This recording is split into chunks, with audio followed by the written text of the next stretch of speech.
We out here, man. First time on the channel. A long time overdue. For sure. Man, I don't know. Is it Bob McGriff, Supreme? I know you Supreme. Like It's Supreme. It's Bob. It's all of that. Yeah. Sure. To me, you know what I'm saying? You somebody that's like big person behind the scenes with like pretty much. I'll give you the same credit I'll give like dudes like Sean and Half Pint. Real life, like pivotal, like especially with Fort Worth. Everybody really knows that around here, but outside in, you know what I'm saying? Like, if you know, you know. Yeah. But what is it that you really do, or how would you describe like what you done did out here in the music game? Shit, pivotal.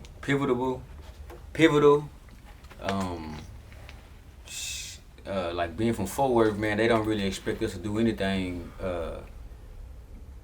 Like the type of things that we've accomplished, it just wasn't expected. Yeah. So to do it and to do it at a high level and to still be doing it, shit, I think it means a lot for the whole Metroplex and for Texas in itself. When everything, because we talking about, I've been saying it recently. I was like, man, it's still a relatively new scene out here. Like it's barely 5 years old out here. Yeah, I was just talking about that last night. It's still it ain't even been tapped in yet. It's still uncharted land right here. Yeah. Did you know it would get to where it's at right now? Let alone like when you started, like working with the artists and doing things out here back then. Like what was the driving factor to you? Because like you know, it ain't nobody really rapping out here turned up like that. Like what is the thing that like pushed you to be like, nah, I see this vision. You talking about 5 years ago? Yeah. So when I was managing Yayo, you know, I started paying attention to what was going on in here because I was in Atlanta. I wasn't thinking about none of this. I didn't know anything about it. Yeah. And when Yayo came to me, and then I started peeling back the layers, and you come across a Stop 6 Low Key and a Spud Boom and a J.O. and like all of these different artists at that time. And I was like, damn, this is a whole scene out here. They just need some facilitation. Yeah. And even Chucky, Get Money Lil Running, he sent me Half Pint number, Sean Cotton number, and Dark Skin. These facts. Dark Skin, the plug number. He said, Supreme, this who we need. Yeah. I said, say less. I called them dudes, and nobody was who they are now. Not me, not them, not none of us. Before the clout, like and the rest is history. Yeah. This really happened. You know what I'm saying? Like, and obviously, you know, Half Pint shot the videos. Sean would post them on Say Cheese, and Dark Skin was the World Skin, the World Star plug. You know what I'm saying? Dang. And that's literally how that happened. Did y'all realize it was like, damn, we got a whole little formula infrastructure, or was it just like? Oh, and Mozo Art was doing the graphics. Yeah, that was like the formula. We didn't know. You know what I'm saying? Like when you doing something, like we saw the response we were getting. You know what I'm saying? Like instantly, but we was serious about it. And we wasn't really paying attention or really cared about what anybody else saw or felt because we knew that it was big. How you turn down a QC deal if you don't know? We did that. That's like that's actually like I think that's something that I'm pretty sure like Yayo's probably tired of, and I know you probably are because you know you had something to do with that. That's gonna always like be part of his whole story. People they even ask me stuff like that, like, damn, do you think Yayo should have signed? When you hear that always come up, like. Are you like over that, or is it like nah, like hindsight? I've been over it a long time ago. And see what people don't know is that when we left QC, this is after we left QC. We went to 300. Atlantic called the same guy that's the president at Capitol Records now. He signed Young Boy, Young Thug, Kevin Gates, Kalani. We went to Warner Brothers after QC. You know what I'm saying? So people, and it used to kind of piss me off a little bit, just a tad, because nobody was there but me and Yayo. Like we literally hopped in the Jeep and drove from my house in Atlanta to see Coach K and P. You feel me? Nobody else was there. Nobody was called to check with them. Nobody. We had to, you know. Before I heard a few people saying that he consulted with them before, and none of that went on. Yeah. Even when we left, man, we was riding through Buckhead, coming downtown. You know, Atlanta, it's like it's lit up. You know what I'm saying? And Yayo was looking out the window, and I was like, "What you want to do?" and he just looked out the window, and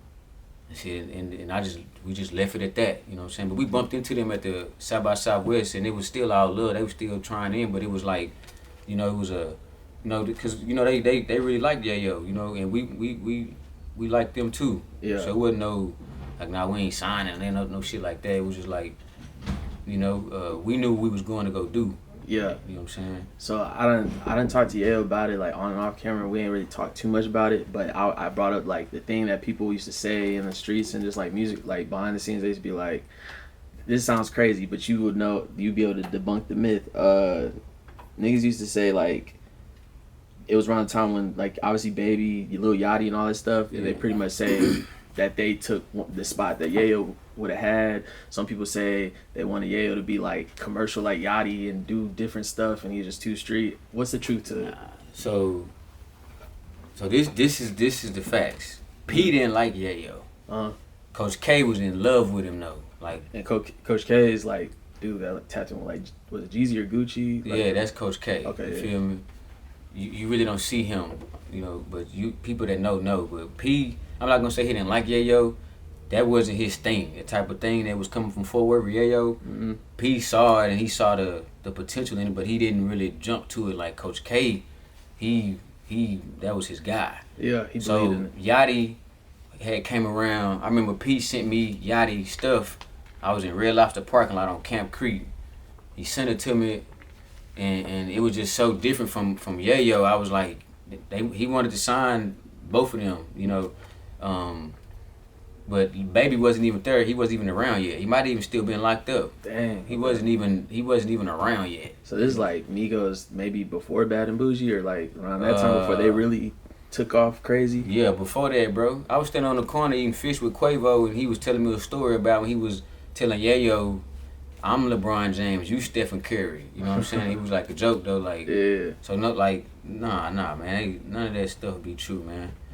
I don't really be on the internet like that to debunk these stories or whatever. Yeah, and it just kind of carries its own life. Yeah, so that's like the facts though. That's dope to know, because yeah, man, people used to always say that, and it's like, I mean, it probably just comes down to, yo, we kind of knew what. Let me tell you how it even went. I mean, to cut you off with, check this out. So P called Sauce Walka to vouch for Go Yayo to go ahead and want to sign him. That's what happened. Yeah, that's what it was, the final, you know, thing in the to go ahead and sign Go Yayo. He called Walk. Yeah. Facts. Dang. Yeah.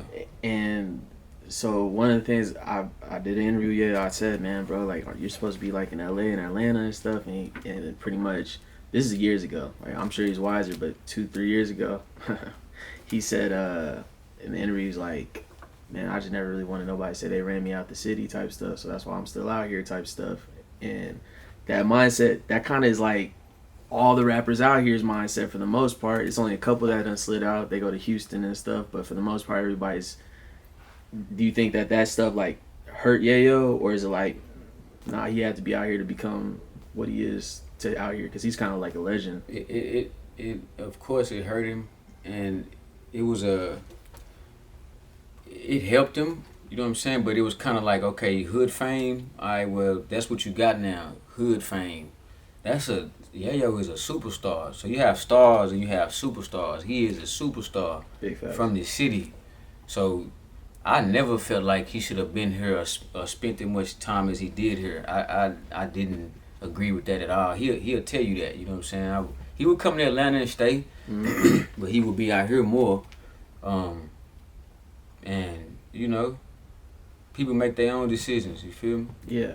And just to wrap it up on the Yayo part, man, like, you know, I did an interview with we got so many interviews, but one of the best ones we did, you know, he shouted out everybody that played a part, like, even if he was cool with them or not. He didn't say nothing bad about anybody, but he definitely didn't have nothing bad to say about you. He's like, yo, shout out, you know, Pint, Neffy, Sean, Supreme, da-da-da, like, for people, you know, when they run on the internet and try to, like, I peep stuff, little like narratives and stuff, but it's like when the main person that you really build with doesn't have nothing bad to say, like, that kind of says a lot. And everybody know if Go Yayo got a problem with somebody, he gonna get on the internet and everybody gonna know how he feel vividly. Yeah. Dig what I'm saying? And he wouldn't have hesitated to get on the internet to say anything degrading about me. You dig what I'm saying? So all the other stuff, like I mean, it then whenever, like, if I see those people, they don't be on that. It really be a bunch of internet stuff going on, like in real life. Yeah. Do you think it's because you're like a strong personality? Like, you're really reserved, but it's like, you know what I'm saying, you're kind of like a presence guy. Like, you know what I'm saying, you can feel your energy. Like, yeah, a lot of it be good. I'll be they good to they evil. You feel me? Hey, this Big Spare, not a little Jerry. You hear me? Y'all tap in with that guy. man.